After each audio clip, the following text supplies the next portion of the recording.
Salut les truffes, j'espère que vous allez bien. Alors aujourd'hui on va parler de désobéissance. Alors n'en déplaise à certains, quand on parle d'éducation, on parle de droits et de devoirs, on parle aussi d'autorisation et d'interdits.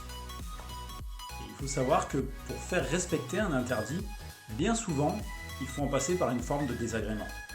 Prenons l'exemple d'un automobiliste qui roule fréquemment à 100 km/h en centre-ville. C'est clairement quelqu'un de dangereux pour lui-même et pour les autres.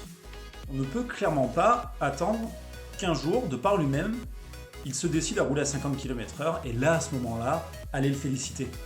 Il y a très peu de chances qu'il finisse par adopter en permanence le bon comportement. En revanche, s'il se fait prendre par les gendarmes, qu'il prend 90 €, 3 points, là, il risque de réfléchir un petit peu plus la prochaine fois.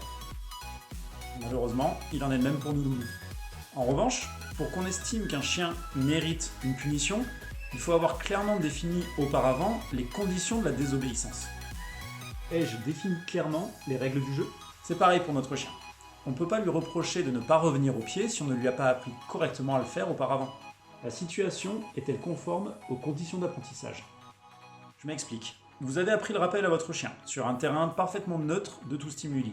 Quelques jours plus tard, vous l'emmenez en ville, dans un parc à chiens, plusieurs chiens sont en train de jouer ensemble, votre chien va jouer avec. Vous le rappelez, il ne revient pas. C'est parfaitement normal. Vous ne lui avez pas appris à gérer un tel niveau de stimuli à ce moment-là. Ça, c'est votre rôle, que de lui apprendre toutes les facettes d'un ordre. Notre rôle en tant que maître est de toujours évaluer la situation immédiate dans laquelle se situe notre chien et d'estimer si nous l'avons correctement préparé à tolérer un tel niveau de stimuli. Mon chien est-il l'unique responsable de sa désobéissance? Très souvent, notre chien désobéit par notre faute. De quoi? Eh oui. Alors, la plupart du temps, bien sûr, sans le vouloir ou sans même s'en rendre compte, mais l'intonation de notre voix, le manque de constance dans nos ordres, les gens viennent ici, au pied, retour, demi-tour, reviens là!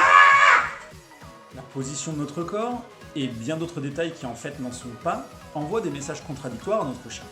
Et bien souvent, s'il ressent un doute, il va l'exploiter.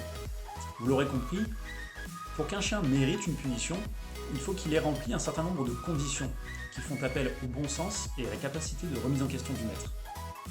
Et voilà les amis, on va en rester là pour aujourd'hui.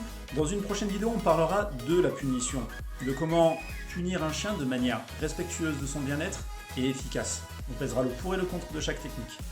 On pourra en discuter aussi par la suite. En attendant, n'hésitez pas à vous abonner à la chaîne, les petits pouces en l'air qui permettent de nous soutenir. Et on se retrouve très bientôt. Allez, ciao!